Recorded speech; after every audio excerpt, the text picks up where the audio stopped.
Assalamualaikum warahmatullahi wabarakatuh. Alhamdulillahirabbil alamin. Assalatu wassalamu ala asrofil anbiya'i wal mursalin wa ala alihi wa ashabihi ajma'in. Amma ba'du.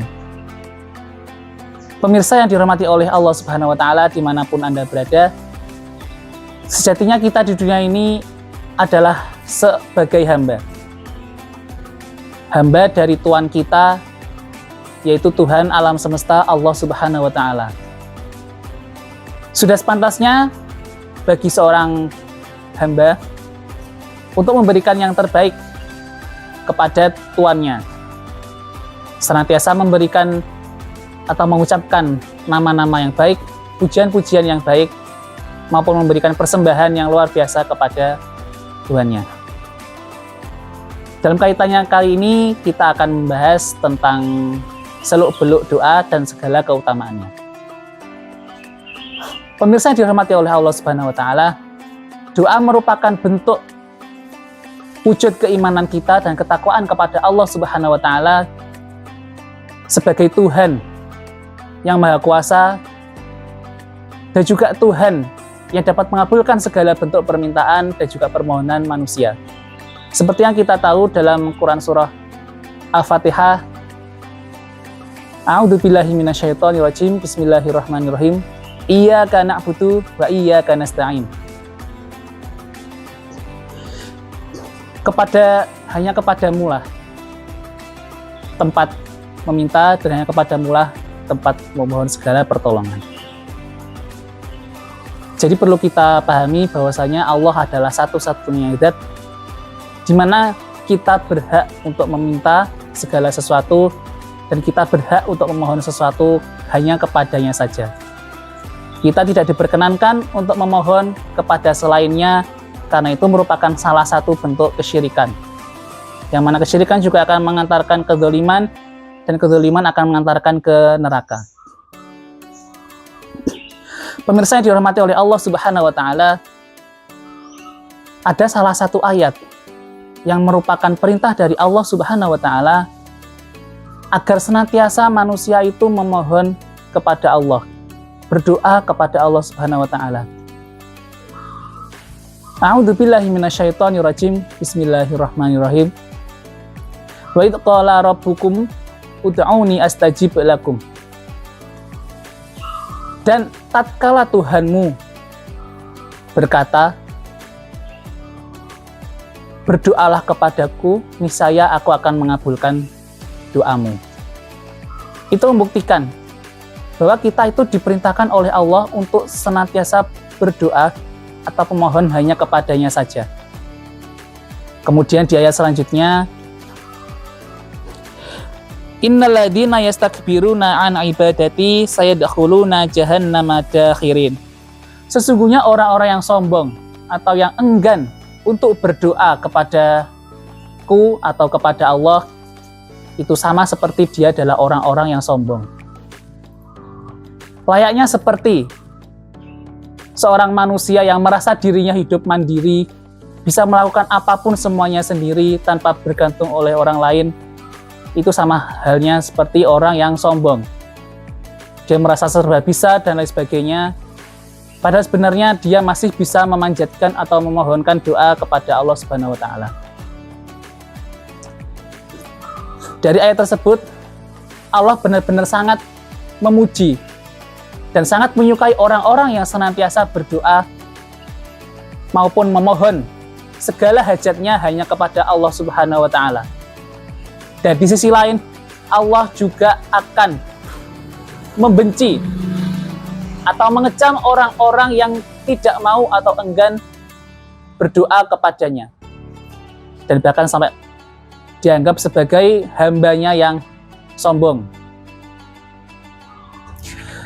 Semoga kita senantiasa digolongkan oleh Allah Subhanahu wa taala sebagai orang-orang yang senantiasa berdoa kepadanya.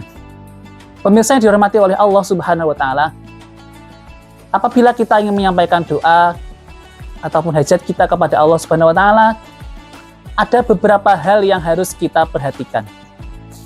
Supaya apa? Supaya doa kita senantiasa didengar dan dikabulkan oleh Allah Subhanahu wa taala. Yang pertama, ada beberapa waktu di mana doa itu dikabulkan, atau waktu-waktu yang mustajabah. Waktu di mana Allah akan mendengar doa dan harapan kita dan akan dengan mudah mengabulkan permohonan kita. Yang pertama adalah ketika pertengahan antara adzan dan iqamah.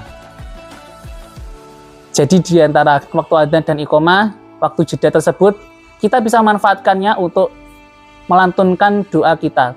Apapun yang kita hajatkan, insya Allah akan dikabulkan oleh Allah Subhanahu wa Ta'ala.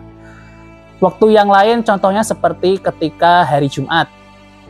Kemudian waktu ketika dalam suasana yang genting, seperti ketika hujan.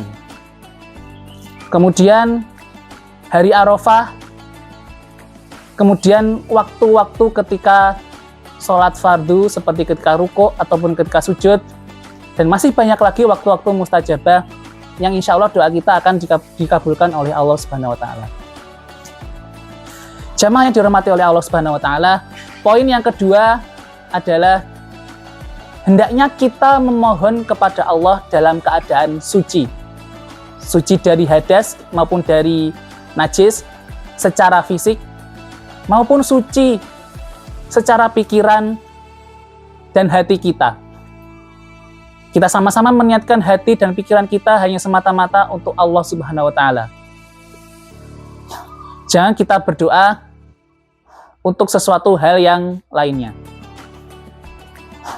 Kemudian poin yang ketiga adalah hendaknya kita tidak mengucapkan jika engkau menghendaki ya Allah. Karena itu seakan-akan kita seperti memaksakan kehendak kita atau doa kita untuk segera dikabulkan.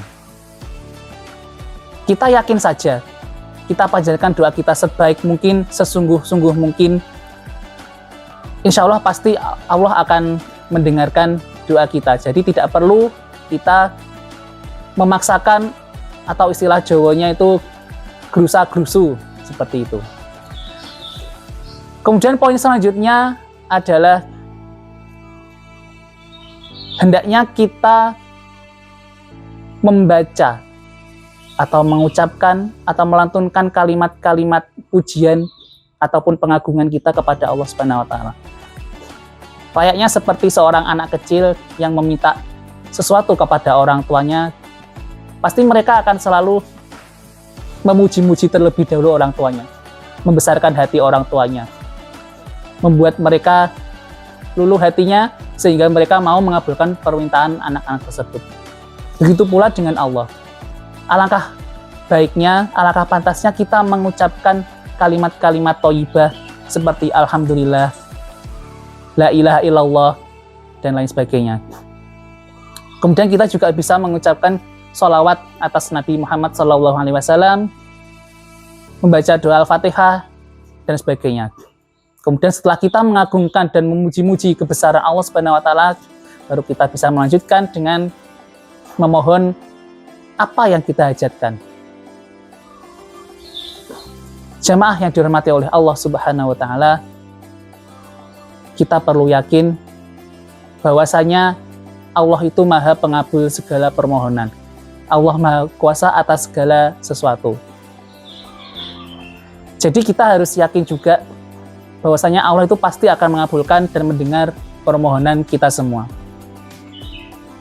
Entah permohonan itu akan dikabulkan secara kontan saat itu juga, ataupun mungkin permohonan kita akan digantikan ketika nanti kelak di akhirat, atau bisa juga permohonan kita akan diganti dengan berbagai bentuk yang lain seperti keselamatan di dunia dan akhirat, kesehatan, umur yang barokah, dan lain sebagainya.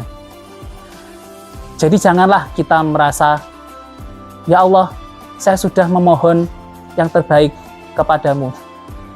Sudah setiap hari, pagi, siang, malam saya memohon kepadamu. Tapi kenapa engkau tidak segera mengabulkan permohonanmu? Karena perlu diketahui, seperti yang saya sampaikan tadi, itu sama seperti meremehkan atau menganggap bahwa Allah itu tidak bisa mengabulkan doa hambanya. Kita harus memantapkan keyakinan kita bahwasanya Tuhan pasti akan mengabulkan segala permohonan kita dalam berbagai bentuk apapun. Semoga apa yang saya sampaikan bermanfaat. Kurang lebihnya mohon maaf. Saya akhiri. Assalamualaikum warahmatullahi wabarakatuh.